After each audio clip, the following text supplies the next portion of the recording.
और इसी कड़ी में राजस्थान में जहां कांग्रेस राज बचाने की खातिर रण में उतरी है, तो वहीं बीजेपी कांग्रेस को पटखनी देने का दांव लगा रही है।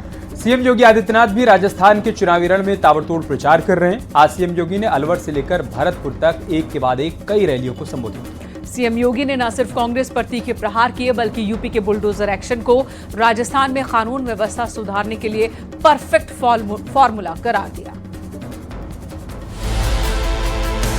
मंदिर में विराजमान होंगे, लेकिन रामनवमी के जुलूस पे यहाँ बैन लगाया जाता है, कर्फ्यू लग जाता है। बुलडोजर की ताकत देखी है ना। चुनाव में जहां कांग्रेस राज बचाए रखने की कोशिश कर रही है, तो वहीं बीजेपी कांग्रेस को पटखनी देने के लिए हर दांव आजमा रही है।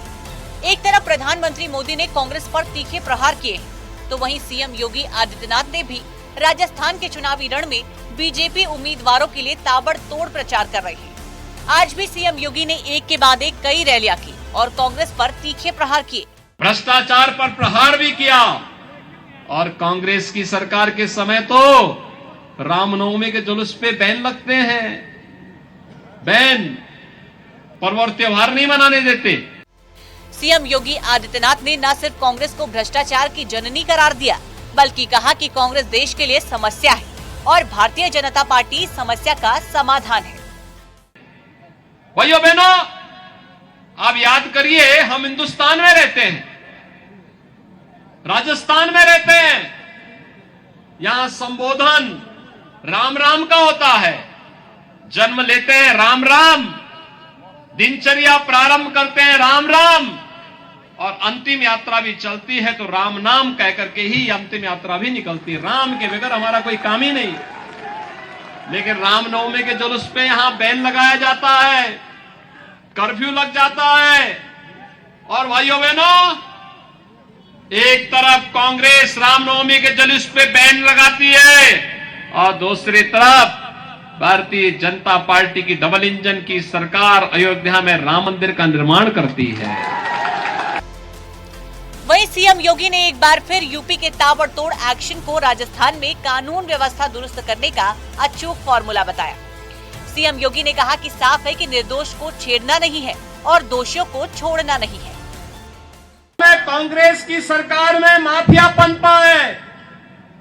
यहाँ पे खनन माफिया, भू माफिया, पशु माफिया, नकल माफिया, और न जाने कौन कौन नए माफिया हैं, और इन्हीं माफियाओं के लिए यूपी में बुलडोजर आया है।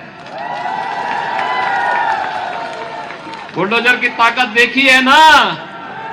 और उत्तर प्रदेश में माफियाओं के ऊपर कैसे चलता है, कैसा लगता है आप लोगों को जब माफिया बुलडोजर चलता है। राजस्थान में भी ऐसे चाहिए, डबल इंजन की सरकार लाइए, डबल इंजन की सरकार।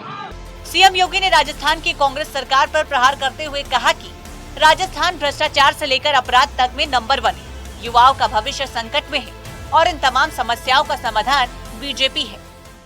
भाइयों बहनों, अलवर में हर जगह कमल खिला दीजिए, और विकास की गारंटी बीजेपी लेगी, सुरक्षा की गारंटी बीजेपी लेगी।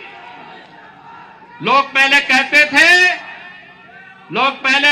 थे कि बीजेपी के लोग केवल राम का नाम भुना रहे हैं। हमने कहा राम का नाम भुना नहीं रहे हैं, राम तो हमारी आस्था की प्रतीक हैं। और तब हम लोग जब बोलते थे राम लला हम आएंगे, मंदिर वहीं बनाएंगे, कांग्रेस के लोग हंसते थे, अरे कैसे होगा। तो हमने कहा राम लला हम आएंगे, पहले गुलामी का ढांचा जरूर हटाएंगे। हटा ना, और फिर कहा मंदिर वहीं बनाएंगे। अब मंदिर बन रहा है ना, कोई संदेह। और फिर बता रहे हैं 22 जनवरी को 2024 में प्रधानमंत्री मोदी जी के कर कमलों से 500 वर्षों के बाद रामलला अपने भव्य मंदिर में विराजमान होंगे। सीएम योगी आदित्यनाथ न सिर्फ बीजेपी के स्टार प्रचारक हैं, बल्कि सिर्फ यूपी ही नहीं, तमाम चुनावी राज्यों में बीजेपी उम्मीदवारों के लिए ताबड़तोड़ प्रचार कर रही है। राजस्थान में भी सीएम योगी ने कांग्रेस के खिलाफ अपने अंदाज में तीखे प्रहार किए हैं। Bureau report, news 18।